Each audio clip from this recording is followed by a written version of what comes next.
उधर मध्य प्रदेश के विदिशा में स्कूल जाने के लिए कुछ छात्रों को अपनी जान जोखिम में डालनी पड़ गई क्योंकि उफनती नदी को पार करना पड़ा, वो भी बांध के ऊपर बने पिलरों पर कूद कूद कर। जबकि एक पिलर से दूसरे पिलर के बीच करीब 4 फीट का अंतर था, लेकिन छात्रों ने जोखिम उठाया। उनके मुताबिक हर साल बारिश के महीने में यही स्थिति हो जाती है क्योंकि बरसाती नदी के ऊपर कोई पुल नहीं है भी तो कई किलोमीटर दूर। इस वजह से कई गांवों के बच्चों को परेशानी उठानी पड़ी और वो बेहद खतरनाक तरीके से नदी को पार करने के लिए मजबूर हो गए। बरसाती नदी के ऊपर पुराना बांध है, इसके कई हिस्से टूट चुके थे, एक जगह पर तो सिर्फ पिलर ही रह गए। उनके बीच अच्छा खासा अंतर है, करीब 4 फीट का।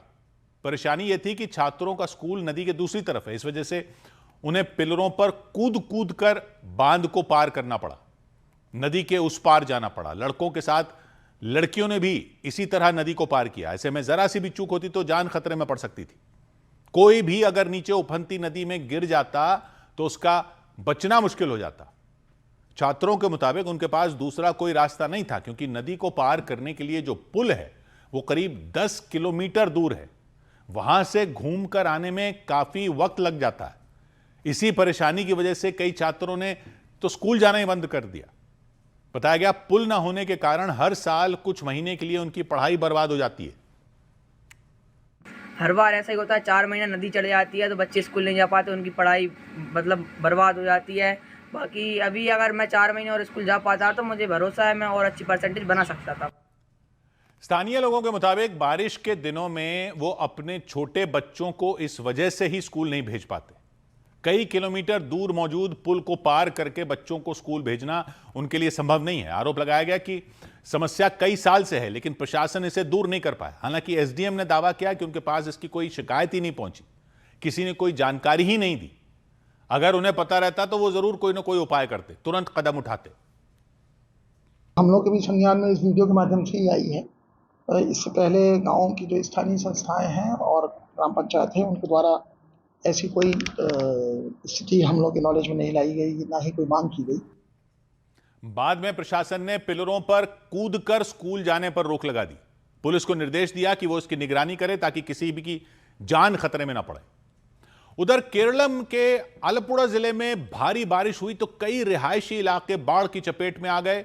वहां इतनी ज्यादा बारिश हुई कि नदियां उफान पर आ गईं, खतरे के निशान को छूने लगीं। निचले इलाके पानी से लबालब हो गए, नालों में पानी भर गया, सड़कों पर पानी भर गया, मकानों में पानी भर गया, गाड़ियां पानी में डूब गईं। और सबसे ज्यादा बुरा हाल आलपुड़ा जिले के कुटनाड इलाके का हुआ। वहां भारी बारिश का कहर देखने को मिला, चारों तरफ पानी का कब्जा नजर आया। मकानों में कई फीट पानी भर गया, सड़कों पर कई फीट पानी भर गया।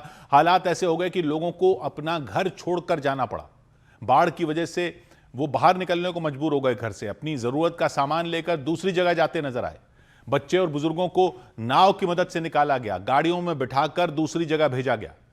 जानवरों की भी परेशानी बढ़ गई, उनकी भी जान पर बनाई। लोगों ने पानी में डूब रहे जानवरों को सुरक्षित बाहर निकाला।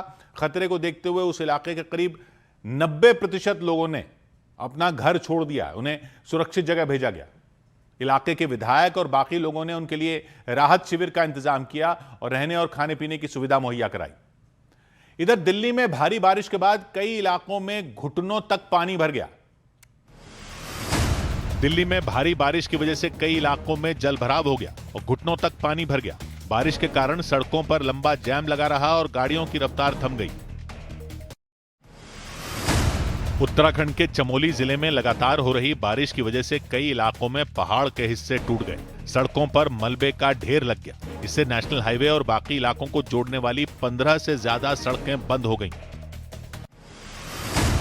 हिमाचल प्रदेश के चंबा में पहाड़ खिसकने की वजह से एक श्रद्धालु की जान चली गई। वो श्रद्धालु कुछ लोगों के साथ एक कार में सवार होकर मणिमहेश यात्रा पर जा रहे थे। इस बीच पहाड़ का एक बड़ा हिस्सा टूटकर उनकी गाड़ी के ऊपर गिर गया और मलबे में उनकी गाड़ी दब गई। उत्तराखंड के देहरादून में रास्ता पार करने के दौरान एक कार उफनते नाले में फंस गई। सैलाब के बीच कार के फंसने से उसमें सवार 4 लोगों की जान पर खतरा मंडराने लगा। हालांकि कुछ देर तक अफरा तफरी मचने के बाद आसपास मौजूद लोगों ने उस कार में सवार लोगों को सुरक्षित बाहर निकाल लिया।